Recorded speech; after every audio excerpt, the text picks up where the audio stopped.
Hello everyone!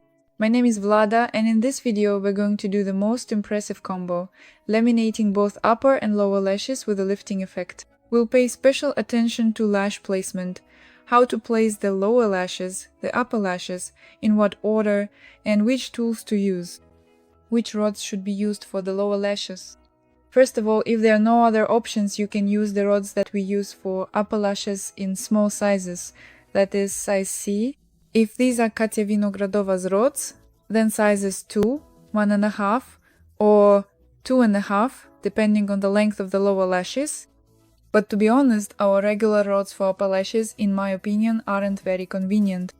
Still, it's better to order separate rods, specifically for lower lashes. There are several brands that produce such rods.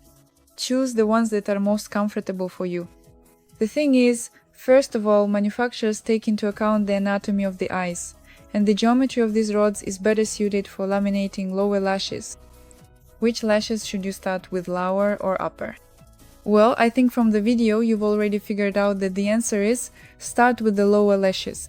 I've tried it both ways, but here's what I can say. When you've already placed the upper lashes on the rod, it's very difficult to lay out the lower lashes because the upper eyelid turns out a little. Not much, but it still happens, and that's normal. And because of this, we no longer have such good access to the lower lashes, and you might end up laying out the lower lashes not right from the very base. As a result, we lose a bit of length on the lower lashes. But when we start with the lower lashes, when we lay out the lower lashes first, we can place the rod as close as possible to the lash line of the lower lashes and not lose any length. When I place the rod on the lower eyelid, I ask the client to open their eyes and look up so that I have space to position the rod. Next, after I do this, I ask the client to close their eyes so that she can tell me if she's comfortable lying down and whether there's any poking or discomfort in the corners. After placing the rod, we move on to the lash placement. And here we have two options. You can do the lash placement with the eyes open. That is, when the client opens their eyes, looks straight ahead or up, and you do the lash placement at that moment.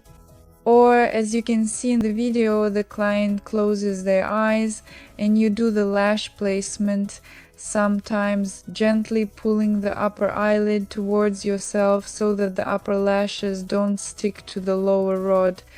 Here I always assess the situation. As a rule, I choose the second option when the client is lying with their eyes closed.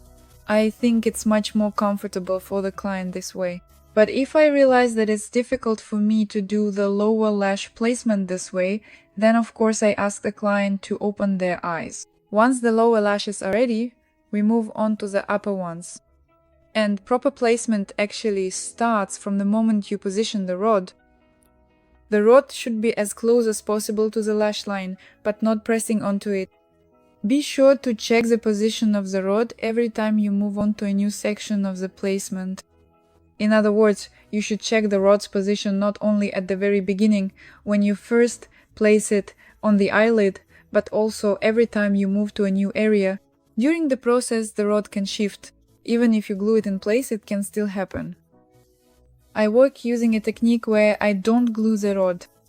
It's much more comfortable and convenient to work this way. And you won't have any trouble cleaning the eyelid afterward. If you're still gluing the rod to the eyelid, I recommend retraining yourself, and a whole new world of possibilities will open up for you. Because when the rod isn't glued to the eyelid, you can move it during the process.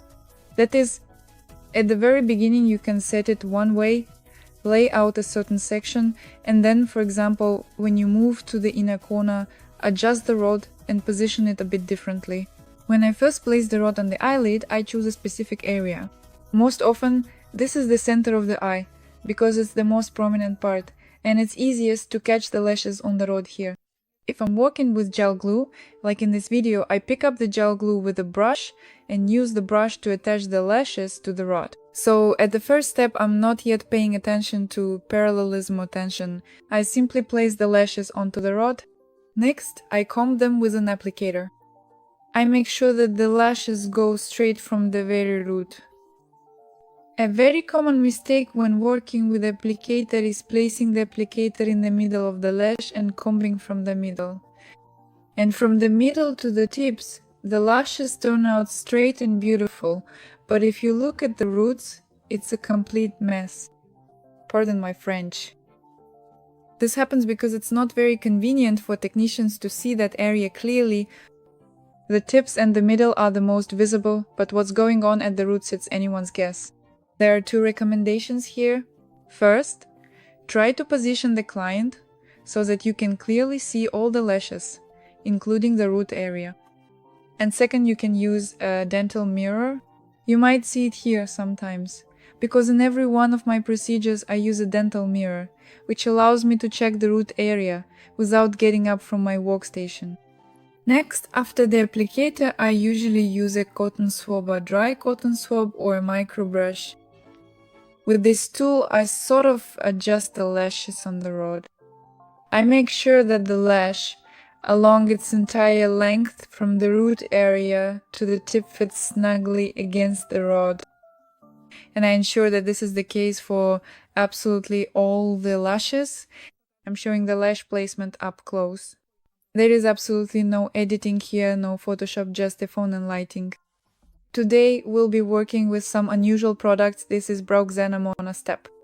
I've already recorded a video where I did my own lashes with these products, but today we're working with a model and using Mona Step.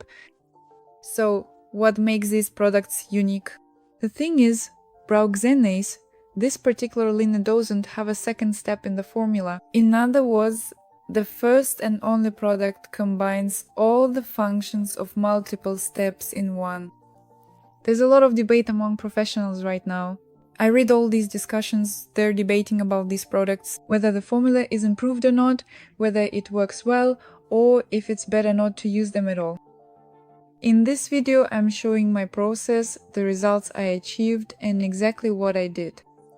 I apply the product using the most classic technique, the one I always use with dolly rods. That's exactly what we're working with today. After applying the product, I use a compensator, since these products perform 2 functions at once, both the first and the second step.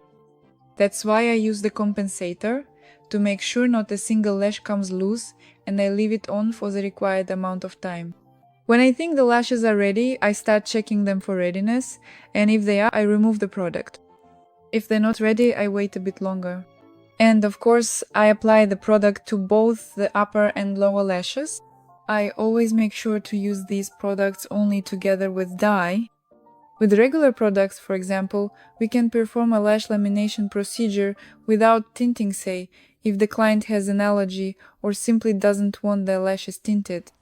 Okay, that's fine, let's skip the tinting, but with these particular products, we absolutely have to tint the lashes, because the dye, just like the product itself, helps to complete the chemical reaction. When I work with both the upper and lower lashes, I always follow this algorithm. I apply the product or dye to the upper lashes first. Firstly, because the processing time for the upper lashes is longer, while for the lower lashes, this time is significantly reduced. And secondly, this technique is the safest, and it eliminates the risk of getting anything in the eyes while, for example, moving the pad from side to side. I start applying the product or dye to the upper lashes, then I move on to the lower lashes, but after that, on the contrary, I remove the product or dye first from the lower lashes, and then I remove the product or dye from the upper lashes. During the tinting stage, I also use compensators because, as I mentioned before, the dye also completes the chemical reaction in this case. That's why it's also important for us to make sure that all the lashes stay on the pad during the tinting process. In this particular case, I'm using perfect line compensators. In the first case, I used compensators from Katia Vinogradova. I clean the lashes and the pads from the dye. First, I do this with a brush, and then I go over it with a dry cotton swab. I only ever use a dry swab for everything. I use a wet one only at the very end. To care for the lashes and achieve a beautiful shine, I also decided to use Botox. Besides, the client came to me with some residual lamination. That is, some lashes were still curled, since it had been about a month and a half since the previous procedure. I apply Botox along the entire length of the lashes, both upper and lower. I spread it with a brush and leave it on for about 5 minutes. After that, I remove the Botox with a dry cotton swab and then take the lashes off the roller.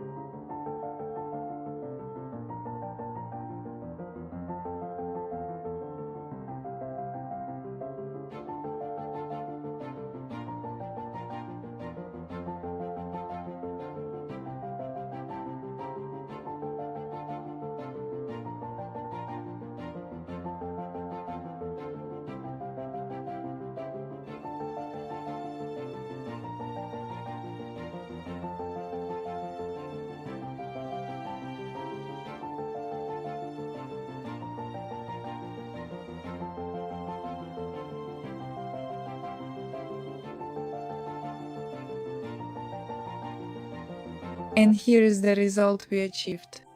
How to create a dramatic lifting effect, lifting right from the root, I explain in my online course,